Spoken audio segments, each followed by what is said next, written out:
Life is uncertain. ಯಾರ ಲೈಫಲ್ಲಿ ಯಾವಾಗ ಏನಾಗುತ್ತೆ ಅಂತ ಯಾರಿಗೂ ಹೇಳೋಕ್ಕಾಗಲ್ಲ.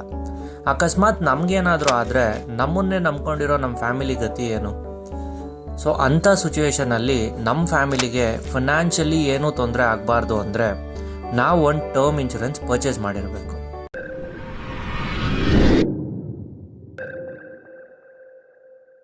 ಟರ್ಮ್ ಇನ್ಶೂರೆನ್ಸ್ ಅಂದರೆ ನಿಮ್ಮ ಲೈಫ್ಗೆ ಇನ್ಶೂರೆನ್ಸ್. ಇವಾಗ ನಿಮ್ಮ ಗಾಡಿಗೆ ವರ್ಷ ಇನ್ಶೂರೆನ್ಸ್ ಮಾಡಿಸ್ತೀರ ಅಲ್ವಾ? ಯಾಕೆ ಹೇಳಿ? ಗಾಡಿಗೆ ಏನಾದರೂ ಆಕ್ಸಿಡೆಂಟ್ ಆಗಿ ರಿಪೇರ್ ಖರ್ಚು ಬಂದರೆ ಆ ಖರ್ಚು ಕ್ಲೈಮ್ ಆಗಲಿ ಅಂತ. ಹಾಗೇನೆ ನಿಮ್ಗೇನಾದರೂ ಆದರೆ ನಿಮ್ಮ ಫ್ಯಾಮಿಲಿ ಸೇಫ್ ಆಗಿರಲಿ ಅಂತ ಮಾಡಿಸೋ ಇನ್ಶೂರೆನ್ಸೇ ಟರ್ಮ್ ಇನ್ಶೂರೆನ್ಸ್. ನಮ್ಮಲ್ಲಿ ಸುಮಾರು ಜನ ಈ ಟರ್ಮ್ ಇನ್ಶೂರೆನ್ಸ್ನು LICನೂ ಕನ್ಫ್ಯೂಸ್ ಮಾಡ್ಕೋತಾರೆ. ಲೈಫ್ ಇನ್ಶೂರೆನ್ಸ್ ಮಾಡಿಸಿ ಅಂದರೆ ನಾನು LIC ಮಾಡಿಸಿದ್ದೀನಿ ಅಂತಾರೆ. LICನೇ ಬೇರೆ, ಟರ್ಮ್ ಇನ್ಶೂರೆನ್ಸೇ ಬೇರೆ. LIC ಪ್ಲ್ಯಾನ್ಗೆ ಮೆಚುರಿಟಿ ಇರುತ್ತೆ. ಮೆಚೂರ್ ಆದಮೇಲೆ ಅಮೌಂಟು ನಿಮಗೆ ಬರುತ್ತೆ. ಬಟ್ ಟರ್ಮ್ ಇನ್ಶೂರೆನ್ಸಲ್ಲಿ ನಿಮ್ಗೆ ಯಾವ ದುಡ್ಡು ವಾಪಸ್ ಬರಲ್ಲ. ನಿಮಗೇನಾದರೂ ಹೆಚ್ಚು ಕಮ್ಮಿ ಆಗಿ ನೀವಿಲ್ಲ ಅಂದರೆ ಆವಾಗ ನಿಮ್ಮ ಫ್ಯಾಮಿಲಿಗೆ ಫೈನಾನ್ಷಿಯಲ್ ಸಪೋರ್ಟ್ ಈ ಟರ್ಮ್ ಇನ್ಶೂರೆನ್ಸ್ ಮಾಡುತ್ತೆ. It's a pure life insurance. ಇದು one of the best insurance.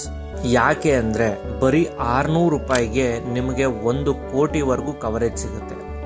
ಇದು ಎಲ್ಲರಿಗೂ ಸೇಮ್ ಇರಲ್ಲ. ನಿಮ್ಮ ಏಜ್ ಆ್ಯಂಡ್ ಹೆಲ್ತ್ ಕಂಡೀಷನ್ ಮೇಲೆ ಡಿಫರ್ ಆಗ್ತಾ ಹೋಗುತ್ತೆ. ಆ್ಯಂಡ್ ಟರ್ಮ್ ಇನ್ಶೂರೆನ್ಸಲ್ಲಿ ಪ್ರೀಮಿಯಂ ಅಮೌಂಟ್ ಚೇಂಜ್ ಆಗಲ್ಲ. ಫಸ್ಟ್ ಇಯರಿಂದ ಲಾಸ್ಟ್ ಇಯರ್ವರೆಗೂ ಸೇಮ್ ಪ್ರೀಮಿಯಂ ಇರುತ್ತೆ. ಲೈಕ್ ನಿಮ್ಮ ಕಾರ್ ಇನ್ಶೂರೆನ್ಸ್ ವರ್ಷ ಪ್ರೀಮಿಯಂ ಚೇಂಜ್ ಇರುತ್ತೆ. ಬಟ್ ಟರ್ಮ್ ಇನ್ಶೂರೆನ್ಸಲ್ಲಿ ಫಸ್ಟ್ ಇಯರಿಂದ ಲಾಸ್ಟ್ ಇಯರ್ವರೆಗೂ ಪ್ರೀಮಿಯಂ ಸೇಮ್ ಇರುತ್ತೆ. ಆ್ಯಂಡ್ ಮೊದಲು ಪ್ರೀಮಿಯಂ ಮೇಲೆ 18% GST ಆ್ಯಡ್ ಆಗ್ತಾ ಇತ್ತು. ಬಟ್ ಇವಾಗ ಅದು ಕೂಡ ಇಲ್ಲ. ರೀಸೆಂಟಾಗಿ GST ಕಮ್ಮಿ ಮಾಡಿದಾಗ ಟರ್ಮ್ ಇನ್ಶೂರೆನ್ಸ್ಗೆ GSTನೇ ಇಲ್ಲ. ಟರ್ಮ್ ಇನ್ಶೂರೆನ್ಸಲ್ಲಿ ಸುಮಾರು ಥರ ಆಪ್ಷನ್ಸ್ ಇದೆ. ಒಂದು ರೆಗ್ಯುಲರ್ ಪ್ಲ್ಯಾನ್, ಇದು basic plan, just life cover ಅಷ್ಟೇ. ಇನ್ನೂ ಒಂದು ನೋ ಕಾಸ್ಟ್ ಇನ್ಶೂರೆನ್ಸ್, ಅಂದರೆ ನಿಮಗೆ ಸರ್ಟನ್ ಏಜ್ ಆದಮೇಲೆ ಇನ್ಶೂರೆನ್ಸ್ ಏನು ಬೇಡ ಸಾಕು ಅನ್ಸಿದ್ರೆ ನೀವು ಪೇ ಮಾಡಿರೋ ಪ್ರೀಮಿಯಮ್ನ ವಾಪಸ್ ತಗೊಂಡು ಪಾಲಿಸಿನ ಕ್ಯಾನ್ಸಲ್ ಮಾಡಿಸ್ಬೋದು. ಆ್ಯಂಡ್ ಇನ್ನೂ ಒಂದು ಇಂಪಾರ್ಟೆಂಟ್ ಅಂದರೆ ನಿಮ್ಗೇನಾದರೂ ಆ್ಯಡ್ ಆನ್ಸ್ ಬೇಕು ಅಂದರೆ ನಾವು ಎಕ್ಸ್ಟ್ರಾ ಅಮೌಂಟ್ ಪೇ ಮಾಡಿ ತಗೋಬೋದು. ಅದರಲ್ಲಿ accidental cover, critical illness, terminal illness, ಈ ಥರ ಸುಮಾರು ಆಪ್ಷನ್ಸ್ ಇದೆ. ಆಕ್ಸಿಡೆಂಟಲ್ ಕವರ್ ಅಂದರೆ ನೀವು ಇವಾಗ 1 ಕೋಟಿಗೆ ಇನ್ಶೂರೆನ್ಸ್ ತೊಗೊಂಡಿದ್ದೀರಾ and add on accidental cover 1 crore ತೊಗೊಂಡಿದ್ದೀರಾ. ಅಕಸ್ಮಾತ್ ನಿಮ್ಗೇನಾದರೂ ಆಕ್ಸಿಡೆಂಟ್ ಆದರೆ 1+1 2 ಕೋಟಿ ಕ್ಲೈಮ್ ಆಗುತ್ತೆ. ನ್ಯಾಚುರಲ್ ಡೆತ್ ಆದರೆ ಟರ್ಮ್ ಇನ್ಶೂರೆನ್ಸ್ 1 ಕೋಟಿ ಮಾತ್ರ ಕ್ಲೈಮ್ ಆಗುತ್ತೆ. ಆ್ಯಂಡ್ ಕ್ರಿಟಿಕಲ್ ಇಲ್ನೆಸ್ ಅಂದರೆ ಇವಾಗ ನೀವು ಹಾರ್ಟ್ ಪ್ರಾಬ್ಲಮ್ಗೆ ಆ್ಯಡ್ ಆನ್ ತೊಗೊಂಡಿದ್ದೀರಾ, ಒಂದು 10 ಲಕ್ಷ ಇನ್ಶೂರೆನ್ಸ್ ಆ್ಯಡ್ ಆನ್ ತೊಗೊಂಡಿದ್ದೀರಾ ಹಾರ್ಟ್ ಪ್ರಾಬ್ಲಮ್ಗೆ. ಅಕಸ್ಮಾತ್ ನಿಮ್ಗೇನಾದರೂ ಹಾರ್ಟ್ ಪ್ರಾಬ್ಲಮ್ ಬಂದರೆ ಆ 10 ಲಕ್ಷ ಕ್ಲೈಮ್ ಆಗಿ ನಿಮಗೆ ಬರುತ್ತೆ. ಟರ್ಮಿನಲ್ ಇಲ್ನೆಸ್ ಅಂದರೆ ಒಂದಷ್ಟು ಕಾಯಿಲೆ ಲಿಸ್ಟ್ ಇದೆ. ಅದರಲ್ಲಿ ಯಾವುದಾದ್ರೂ ಬಂದರೆ ನಿಮಗೆ ಪ್ರೀಮಿಯಂ ಕಟ್ಟೋದೇ ಬೇಡ. ಇವಾಗ ಕ್ಯಾನ್ಸರ್ ಇಲ್ಲ ಕಿಡ್ನಿ ಫೇಲ್ಯೂರ್ ಈ ಥರ ಏನಾದರೂ ಕಾಯಿಲೆ ಬಂದರೆ ಅಮೌಂಟ್ ಕಂಪ್ಲೀಟ್ ಕ್ಲೈಮ್ ಆಗುತ್ತೆ ಆ್ಯಂಡ್ ನೀವಿನ್ ಯಾವ ಪ್ರೀಮಿಯಂ ಕಟ್ಟೋದು ಬೇಡ.